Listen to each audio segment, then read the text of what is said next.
অন্তর্বর্তীকালীন সরকারের প্রধান উপদেষ্টা প্রফেসর ডক্টর মোহাম্মদ ইউনূসের কাছে দ্বিতীয় ইন্টারিম রিপোর্ট জমা দিয়েছে গুম সংক্রান্ত তদন্ত কমিশন। বুধবার বেলা 11টায় রাষ্ট্রীয় অতিথি ভবন যমুনায় প্রধান বিচারপতি মঈনুল ইসলাম চৌধুরীর নেতৃত্বে কমিশনের সদস্যরা প্রধান উপদেষ্টার কাছে প্রতিবেদন জমা দেন। সদস্যদের মধ্যে নূর খান, সাজ্জাদ হোসেন এবং নাবিলা ইদ্রিস উপস্থিত ছিলেন। এ সময় অন্যান্যদের মধ্যে উপস্থিত ছিলেন উপদেষ্টা আদিলুর রহমান খান, জাতীয় নিরাপত্তা উপদেষ্টা খলিলুর রহমান ও প্রধান উপদেষ্টার মুখ্য সচিব সিরাজউদ্দিন মিয়া।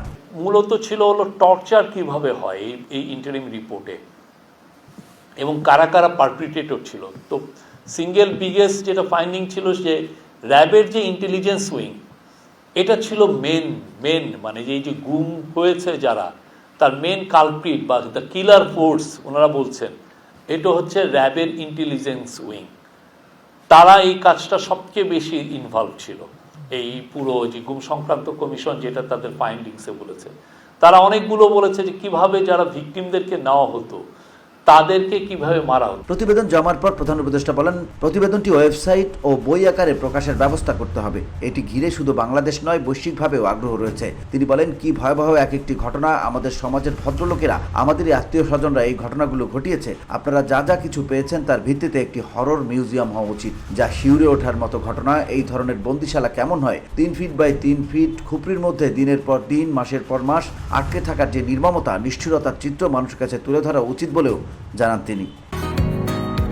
বসুন্ধরা, উত্তরা, বনশ্রী, কুড়িল ও বাড্ডা সহ রাজধানীর বিভিন্ন স্থানে অভিজাত ও অত্যাধুনিক মানের ফ্ল্যাট কেনার এক নির্ভরযোগ্য প্রতিষ্ঠান প্লেজেন্ট প্রপার্টিজ লিমিটেড। তাই আপনার স্বপ্নের আবাসনের জন্য আজই যোগাযোগ করুন। Pleasant properties limited, where destiny matches eventually. Enforce ডিসঅ্যাপিয়ারেন্সের যে ঘটনাগুলো হয়েছে সেটা সবার জন্য মানে এটা একটা ভয়াবহ বিষয়। তো আপনারা জানেন যে গণভবনে একটা মিউজিয়াম করা হচ্ছে, সেখানে এই বিষয়গুলো থাকবে, একটা হরর মিউজিয়াম থাকবে। এই গণভবনে যে জুলাই গণ অভ্যুত্থানের যে মিউজিয়াম করা হচ্ছে, সেখানে একটা অংশ থাকবে এই হরর, কিভাবে এই যে ভিকটিমদের উপর কিভাবে অত্যাচার হতো। এ সময় তিনি কমিশন সদস্যদের কাছে প্রতিবেদনের আশু করণীয়গুলো চিহ্নিত করে কোনটি কোন মন্ত্রণালয়ের আওতায় পড়ছে তা সুনির্দিষ্ট করে দেওয়ার নির্দেশনা দেন, যাতে করে সরকার স্বল্প সময়ের মধ্যে কাজগুলো শুরু করতে পারে। এখনো পর্যন্ত মিসিং আছে। VOD Bangla news desk.